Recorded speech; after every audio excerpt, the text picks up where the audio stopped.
Le Seigneur est très bon. Alors, je vous félicite pour votre disponibilité, votre engagement à la suite du Christ. Vous voyez, c'est très important que nous nous retrouvions autour de notre Papa, Dieu amour. Tu nous as choisis, tu nous as associés à son œuvre de salut. Et si nous, les mouvements et associations, les communautés nouvelles, la fête, les Légion de Marie, si nous travaillons ensemble dans l'unité et dans la diversité de nos charismes, mais le monde, la face du monde serait complètement changée. Oui. Mettons-nous ensemble, enracinés dans le Christ, pour que le Christ se serve de nous et renouvelle le cœur de nos frères, la face de la terre. Comme je le disais au début, travaillons dans la communion. Dieu, quand il envoyait le Christ, quand il envoyait ses apôtres en mission, c'est 2 par 2. Donc la dimension communautaire de notre mission est d'importance. Et si vous regardez toutes les apparitions, après la résurrection du Christ, toutes les apparitions débouchent sur la communauté. Ah oui, on ne peut pas dire qu'on possède Dieu tout seul. Une foi individualiste s'effrite. Non, c'est dans la communauté. Donc, c'est ensemble que Dieu nous envoie. Et nous, les communautés nouvelles, les groupes de prière, les associations, si les évêques de Côte d'Ivoire ont créé une commission épiscopale pour l'apostolat des laïcs, pour les communautés nouvelles, les groupes et associations, pour les familles, la nouvelle évangélisation, c'est pour que nous puissions, dans l'unité et dans la diversité de nos charismes, nous mettre au service de Dieu et de nos frères et nos sœurs. Voilà, c'est très important. Très important. Il faut que nous travaillions ensemble pour impacter le monde. Voilà. Ce n'est que dans l'unité que nous pouvons transformer le monde. Si nous sommes divisés, il n'y a rien à faire, ça ne marchera pas. D'ailleurs, en grec, diabolos veut dire diable. Vous voyez, diabolos, c'est le diviseur. Chez nous, on dit, pour qu'une araignée entre dans une maison, c'est qu'il y a une fente quelque part. Si nous aussi, nous avons des fentes en nous, par exemple l'orgueil,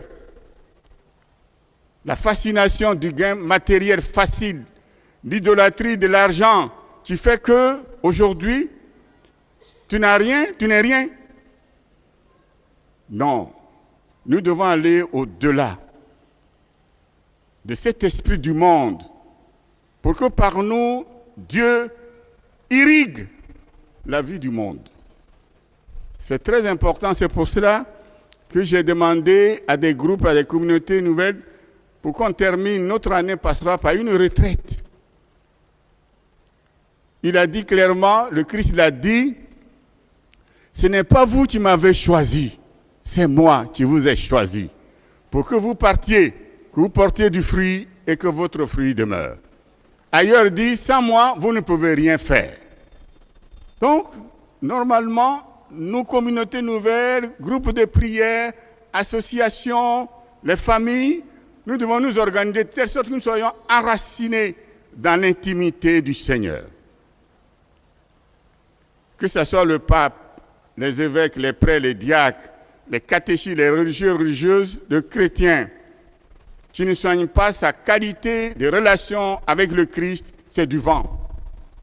Nous avons célébré les 2 colonnes de l'Église, Pierre et Paul, les 2 piliers.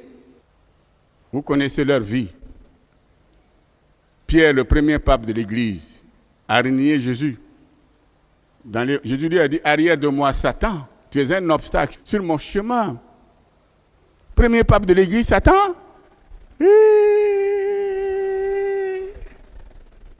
Et Paul, vous connaissez Paul, première formule. Docteur de la loi, pharisien, fils de pharisien, orgueilleux. Si vous ne pensez pas comme Paul, il vous met dedans, il vous écrase. Mais c'est sur la route de Damas. Sur la route de Damas, voilà. La conversion mystique. Le Seigneur va se saisir de cet homme-là. Il va être frappé de cécité pendant 3 jours. C'est comme l'ensevelissement du Christ pendant 3 jours, sous terre. Et tu vas lui imposer les mains, ce n'est pas un docteur, Manani, un homme très simple. Dieu il dit, celui-là, il est venu ici pour nous. Il dit, non, c'est un homme que j'ai choisi. Vas-y, il est dans telle rue, dans telle chambre. Et il vient, effectivement, Paul s'est laissé imposer les mains par Ananie. Et de ses yeux vont tomber des écailles. L'orgueil tombe. Paul qui était orgueilleux là, non, l'humilité, faites chair. Paul qui pensait que Dieu était un Dieu gendarme, non, il découvre qu'il est Dieu amour. Paul qui pensait que les autres étaient des ennemis potentiels, non, il découvre que non, nous n'avons qu'un seul Père, c'est des frères et des sœurs. Merveilleux, à la synagogue, il va annoncer que Jésus est ressuscité. Deuxième formule. Sans la grâce de Dieu, Pierre ne serait pas le premier pape de l'Église. Sans la grâce de Dieu, Paul non plus. Donc, si quelqu'un me trouve dans la rue, il me dit, je suis pécheur. Il n'y a pas de nouveauté. Le péché, c'est notre lot quotidien. Mais c'est quand on a conscience de nos fragilités et nous nous ouvrons à la grâce de Dieu, alors c'est du feu. Ah oui, oui. Quand l'humain craque à nous, alors le divin surgit. Donc, nous qui sommes dans les groupes de prière, dans les communautés nouvelles, dans les associations, et soyons notre qualité de relation avec Jésus. Si nous voulons que Dieu se serve de nous, Jésus, ton pied, mon pied. Jésus, ton pied, mon pied, par la méditation, la contemplation de Jésus eucharistique, la lectio divina de façon continuelle. Alors, les gens vont nous dire, mais c'est pas lui là qu'on... mais comment se fait-il que... Non, oui. Hier, par exemple, j'étais drogué, mais Jésus m'a touché, je ne le suis plus. C'est ça la nouveauté évangélique. C'est ça la nouveauté évangélique. Donc, vous qui êtes venus, les évêques vous saluent. Vous, les groupes de prière, les associations, les communautés nouvelles, les laïcs. C'est vous qui représentez l'Église dans vos différents milieux socio-professionnels, dans vos familles, dans les rues, au commerce. Si un chrétien est professeur d'université, un chrétien est médecin, un chrétien vend au marché, c'est par lui que l'Église est présente. Vous voyez, quand j'étais ici, nous, mamans qui vendent des crin-crins là, elles me servaient ça. Maintenant, quand je viens, je m'arrête et puis elles me servent ça. Mais par leurs gestes anodins, c'est Dieu qui me nourrit. C'est ça. Alors s'il n'y a pas cette conversion profonde en nous, si l'orgueil est là, l'attrait de l'argent, du pouvoir, tout et tout, comme dit Cheikh Hamidou Khan dans l'aventure ambiguë, quand le muezzin se lève très tôt et il appelle les gens à la mosquée pour prier, mais dans le même temps, dans la ville, il y a des gens qui ont faim, qui crient leur misère, on peut entendre sa voix. Si dans nos ventres, dans nos cœurs, il y a le bruit du monde, on peut entendre la voix du Christ. Attention, il faut passer à une vitesse supérieure. C'est Dieu lui-même, finalement, qui nous refaçonne. Voilà. Alors, Jésus, ton pied, mon pied. S'il n'y a pas ça, c'est du vent. C'est l'orgueil. L'esprit du monde, c'est la volonté de puissance et de domination. Le Christ prend en contre-pied cette volonté de puissance et de domination, qui est l'esprit du monde. Non, avec Jésus, le chemin de la gloire, c'est la mort à soi. L'oubli de soi pour le service des autres. C'est ça. Alors, quand on voit un homme de Dieu, une femme de Dieu, et qu'il incarne cet esprit d'humilité, on peut dire, omnibulé par la gloire de Dieu pour le service des autres, c'est que Dieu l'a touché. Et vous allez voir, Jésus ressuscité, tous ceux qui le voient, ça se termine dans la communauté. Quand Dieu vous a touché, vous ne pouvez plus le garder pour vous seul. Et vous changez de chemin, c'est-à-dire, vous changez de vie. Voilà, donc soyons des mystiques, des illuminés à la suite du Christ. Parce qu'ailleurs, on nous dit, nous, on ne lit pas beaucoup la Bible. Non, aujourd'hui, c'est terminé, ça. Les communautés nouvelles, affects, tout et tout. Vous voulez associer évangélisation, témoignage de vie, vous êtes dans la vérité. Voilà. Vous êtes dans la vérité et soyons pacifiés. Parce que Attention, on fait des confusions. Hein. Ce n'est pas le niveau moral qui est avant. Hein. Si Dieu voulait que chacun de nous soit propre, il pourrait venir dans notre vie. Moi, je serais devenu prêtre si Dieu voulait qu'on soit propre. Pécheur que je suis. Non, Dieu va au-delà. Il nous aime gratuitement. Marie-Madeleine, je termine là. Vous voyez cette femme surprise en flagrant délit d'adultère. Et le matin, on l'amène devant Jésus. Mais l'homme n'est pas là. C'est toujours comme ça. Moi, quand j'étais petit, on a surpris aussi une femme en flagrant délit dans mon village, d'adultère dans mon village. L'homme n'était pas là. C'est la femme qu'on huait. Dans l'évangile aussi, l'homme... Et c'est tout sûr qu'on fait l'adultère. Mais l'homme... Bon, c'est en passant, j'ai dit ça. L'homme n'était pas là. C'est la femme qu'on a pris. Et on l'amène devant cet homme qui dit toujours la vérité. Est-ce que je savais que c'était bon? Et Jésus, on lui dit, dis-nous ton point de vue. Il lui laisse le temps de réflexion, mais on lui met la pression. Il relève la tête. Il lui demande que celui parmi vous qui est sans péché lui jette la pierre. Et il rabaisse la tête encore. Il relève la tête, nous les vieux là, nous sommes les premiers, nous sommes partis. Aïe, puisque c'est au fur et à mesure qu'on vieillit, qu'on pêche, non? Bon, les jeunes qui sont restés, ils se croyaient caïds, sans péché. Ils ont regardé dans les vidéos, eux aussi, hop, ils sont partis. Et ce qui est important, mais on ne fait pas attention, c'est le face-à-face entre cette femme condamnée à mort devant l'auteur de la vie, celui qui a créé le ciel et la terre, les deux sont ensemble, qui y crut. Si un crapaud vient sur votre balcon, vous lui donnez un coup de pied, il tombe dans une mare de paix, c'était mieux. Marie-Madeleine devant Jésus. Ouh! Et le maître lui demande, où sont-ils? Elle lui dit, ils ne sont pas là. Elle dit, bon, non plus, je ne te condamne pas. Va, mais désormais, ne pêche plus. Qui a été la première missionnaire à annoncer la résurrection du Christ? Ce n'est pas Marie-Madeleine? La ruse de la grâce. Le premier pape, je cherchais, il était où? C'était, tu vas lui dire à Pierre et à Jean, votre type, il n'est pas là-bas, hein? Non, bas la terre. Dans l'univers de Dieu, c'est la grâce. Marie-Madeleine a été complètement transformée par l'amour de Jésus.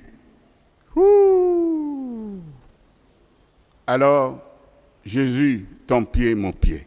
Pas d'orgueil. Ce n'est pas parce que Dieu t'a utilisé, il t'a donné un charisme et que tu es fondateur d'une communauté que tu vas te croire un extraterrestre. Non, au contraire, l'humilité doit t'habiter. C'est comme moi, le jour où je suis allé dans un village, à 2 kilomètres, les femmes ont mis leur pagne de marcher dessus. Ouh. J'ai dit, Boniface, ne fais pas le malin. Tu n'es rien.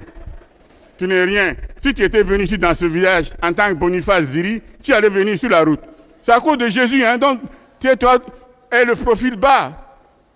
Tu ne méritais rien. C'est au nom de Jésus, ils sont là. Hein. Donc nous aussi, dans les communautés nouvelles, excusez-moi, humilité, docilité à l'esprit.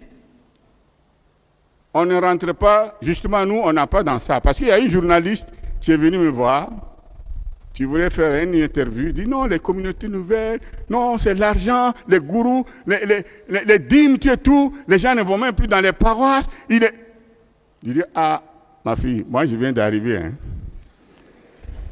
Je ne connais pas encore ça. De formation, je suis sociologue, il faut que j'aille sur le terrain pour voir. Je dis, bon, j'ai écrit, je vais vous les donner. Bon, donc souvent, les gens pensent que nous sommes dans les communautés nouvelles pour avoir... et que nos ouailles sont dans la misère, et puis nous... Non, ça ce sont des jugements, des préjugés. Moi, je ne rentre pas dans ça. Ce matin, Dieu nous a fait venir pour dire qu'avec lui et nous pouvons transformer le monde. C'est ça. Alors tout à l'heure, quand nous allons sortir de cette église, nous n'allons pas partir les mains vides. Hein? Non, nos mains seront remplies de grâce. Oui. Le Seigneur va déverser sur nous des torrents et des torrents de grâce tout à l'heure. Alors, je remercie encore les pères qui sont là. Ils sont vraiment à votre disposition. Il faut aller vers eux. faut qu'on assure beaucoup l'accompagnement spirituel. Vous voyez, parce que souvent, nous, les catholiques, on dit nous sommes très fragiles. C'est nous qu'on trouve souvent dans les... Bon, mais quelqu'un de très bien formé, qui est rentré dans l'intimité du Seigneur, non, il ne peut pas se laisser avoir comme ça par les vendeurs d'illusions.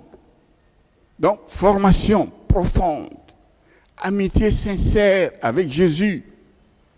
Nous lui demandons d'extirper, d'enlever de notre cœur la haine et d'y s'aimer l'amour des autres toujours. C'est ça, la communauté nouvelle, ça veut dire qu'on est renouvelé, renouveau charismatique, affect, tous les mouvements. Nous qui suivons Jésus, nous sommes des créatures nouvelles. Alors, disponibilité à l'Esprit du Seigneur. Je suis très heureux. On va mieux s'organiser avec les pères pour que par nous, l'Église assure la présence sociale de l'Église dans le monde. Voilà, ça c'est important. Important. Important. Et quand on est des pécheurs, hein, mais quand on vient à l'Église, c'est question de cœur. Voilà. C'est très important. Si je suis pécheur, je mets mes deux genoux à terre. Seigneur, transforme-moi. Mais si je viens, comme il disait, c'est pas ceux qui disent Seigneur, Seigneur, tu y entreront. Voilà. Mais ceux qui ont bâti sur le roc, qui est la parole de Dieu. Donc, conversion réelle. Conversion réelle, et ce n'est pas nous par la force musculaire, c'est une grâce que Dieu nous donne par le biais de la méditation régulière. Saint Jean-Marie Vianney, contemplation de Jésus Eucharistique. Voilà, je termine. N'allez pas chercher midi à 14h, mes frères et sœurs. Si vous avez des problèmes, vous ne comprenez pas, allez vous asseoir devant Jésus Eucharistique. Ah, vous ne savez, c'est notre laboratoire de transfiguration, de transformation. Tu viens là triste, mais tu ne peux pas repartir triste. Non, c'est pas vrai. Voilà, il est là. Tabernacle, il est là. Il nous regarde, il nous aime. Voilà. Donc, désormais, il faut qu'on aille très loin au niveau de notre formation et de notre engagement dans la société. OK? Voilà. Alors encore merci pour votre disponibilité et votre engagement. Que Dieu vous bénisse.